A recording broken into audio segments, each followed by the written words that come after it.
साथियों नमस्कार। आप देख रहे हैं टिप्स सिविल सर्विसेज और मैं हूं श्रीकांत त्रिपाठी। भारत का एक पड़ोसी देश नेपाल, जिसकी राजधानी काठमांडू है, यहाँ विश्व प्रसिद्ध पशुपतिनाथ का मंदिर है और भारत और नेपाल के बड़े ही ऐतिहासिक, सामाजिक और सांस्कृतिक संबंध रहे। गौतम बुद्ध का जन्म जो पूरी दुनिया में शांति का, बोध का, बुद्ध का, ज्ञान का परचम फहराया। गौतम बुद्ध सिद्धार्थ का जन्म नेपाल के लुम्बिनी में ही हुआ था। माँ सीता का जन्म नेपाल में हुआ। तो कभी नेपाल और अखंड भारत का ही पार्ट थे, लेकिन आज अनरेस्ट है। आज वहां अशांति की स्थिति बनी हुई है। आखिर क्या कारण है कि जनता और सरकार में या अशांति की, या असंतोष की, या उपद्रव की और या विरोध की स्थिति बनी हुई है? ये हाल ही में जो असंतोष और जो उपद्रव आम जनता, सरकार और सैनिकों के बीच में हुई है, उसे जैन जेड क्रांति कहा गया है। जैन जेड क्रांति कहा जाता है। आखिर क्या है जैन जेड क्रांति? अगर जैन जेड क्रांति कुछ है तो जैन वाई क्रांति भी होगी, जैन एक्स क्रांति भी होगी, बेबी बूमर्स भी होगा। आज हम इनकी चर्चा करेंगे कि आखिर इसे जैन जेड क्रांति क्यों कहा जाता है और इसके पूर्व की जो क्रांतियां थी वाई और एक्स, हम इनकी भी चर्चा करेंगे और इनके कारणों की भी चर्चा करेंगे। आखिर इस क्रांति का कारण क्या है? तो हम अपनी बात शुरू कर रहे हैं। द्वितीय विश्व युद्ध के पश्चात जब पूरी दुनिया में बर्थ रेट अर्थात जन्म दर, यानी जनसंख्या बढ़ना शुरू हुई, जन्म दर बढ़ना शुरू हुई, तो उसे बेबी बूमर्स कहा गया। ये 1946 से 1964 का दौर था जब जनसंख्या वृद्धि भी हुई और जन्म दर में अर्थात बर्थ रेट में भी वृद्धि हुई। फिर इसके बाद 65 से 80 का दशक आया और ये 65 से 80 के दशक में इसको जेन एक्स, जेन का मतलब होता है जनरेशन, जनरेशन मतलब होता है पीढ़ी। तो जेन एक्स का अल्फा जो हमारी ABCD अल्फाबेट होता है, उसी का ये शब्द है एक्स। तो जेन एक्स शब्द कहा गया, यानी जनरेशन एक्स कहा गया। ये जनरेशन एक्स जो है, इसमें ये भी इस समय भी बर्थ रेट बढ़ा और ये एक, लेकिन इस प्रकार में इसमें एक बदलाव की भी स्थिति मिली, अज्ञात बदलाव आया, एक परिवर्तन का दौर ये था ये। इसके बाद जेन एक्स के बाद जनरेशन वाई आया। जनरेशन वाई आपका ये 80 से लेकर के जो 95-97 का दशक था, तो इसको मिलेनियल या अर्थात कहने सहस्राब्दी वर्ष भी कहा जाता है। और इस समय जो पीढ़ियां जन्म ली, सहस्राब्दी का मतलब 20वीं शताब्दी जा रही थी और 21वीं शताब्दी आ रही थी, उनका ट्रांजेक्शन पीरियड था और परिवेश और संस्कृतियों में भी परिवर्तन आ रहा था। ग्रामीण से शहरों की ओर बढ़ रहे हैं थे और कंप्यूटर नेट का भी जमाना आना शुरू हो गया था। तो इस तरह एक परिवर्तन का जो दौर आया, सहस्राब्दी का दौर आया, उसे जनरेशन वाई कहा गया, अर्थात मिलेनियल वाई कहा गया। अभी जो क्रांति हुई जनरेशन जेड क्रांति नेपाल में, नेपाल जनरेशन जेड क्रांति।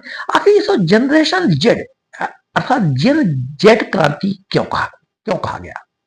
हम जानते हैं कि हाल ही में 5 सितंबर 2025 को नेपाल की सरकार ने बहुत सारे जो internet, digital platform, social media platform, 26 social media platform, digital platforms, apps को प्रतिबंधित कर दिया।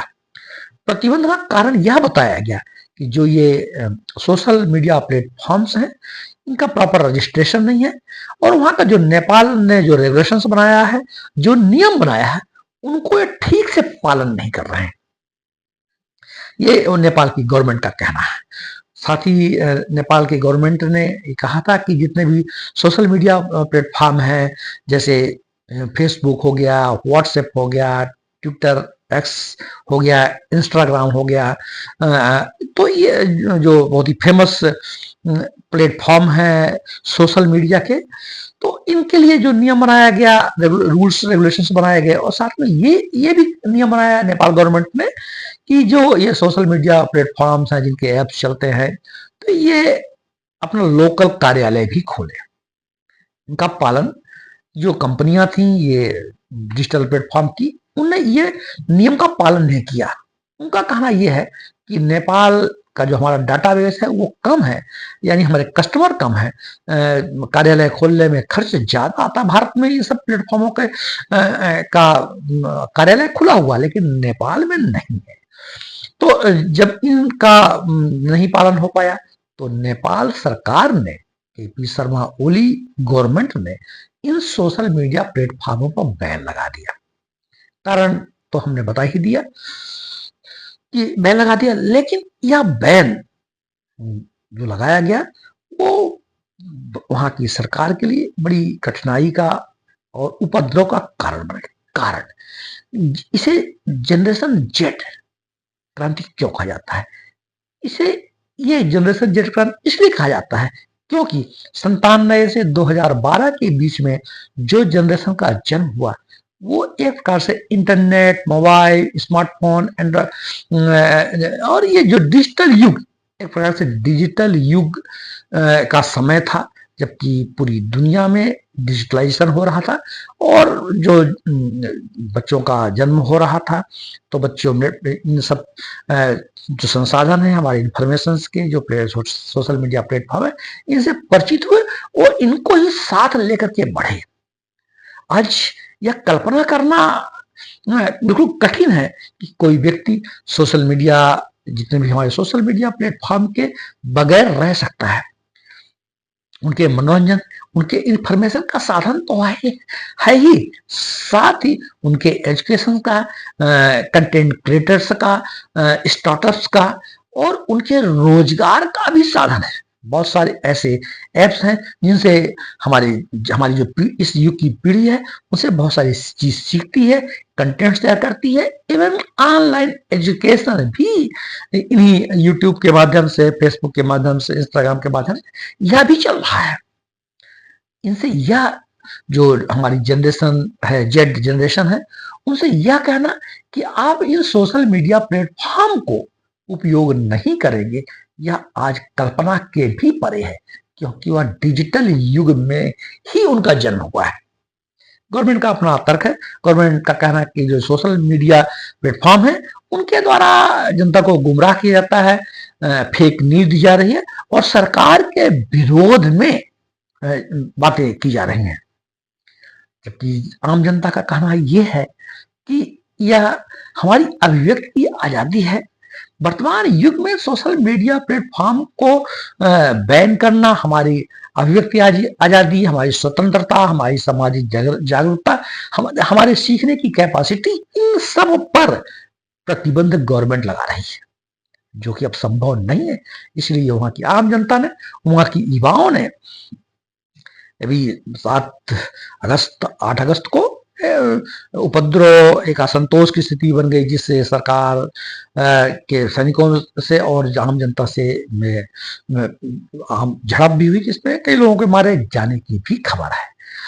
तो ये जो जनरेशन जेड क्रांति है, वह सोशल मीडिया को बहाल करने के लिए है।